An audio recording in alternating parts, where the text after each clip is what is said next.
Naam. Kuhusu Tanzania, uchaguzi wa Tanzania. Naam. Tutarajie nini kutokana na hali ilivyo?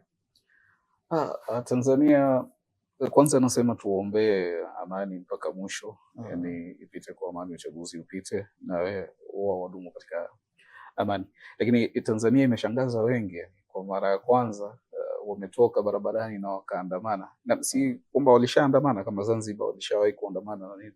Lakini wakati wa uchaguzi kama hivi, ukiangalia profesa ambaye nafikiri ndo waziri wa mambo ya ndani, anasema akizungumzia kuhusu uchaguzi wa Tanzania, ilikuwa pia katika habari zetu za utabiri, anasema chaguzi zetu zote pamoja na kuwa kuna changamoto zimepita kwa amani.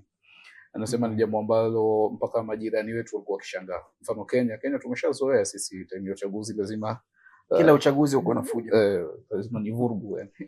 Lakini Tanzania kwa mara ya kwanza umeshangaza ulimwengu, yani umetoka barabarani, kuna kama vituo kama Ubungo wamekwenda wamechoma kituo, wametupa vile nini vya kuchagulia na vitu kama hivyo. Kwa hivyo inawashangaza wengi swala kama hili.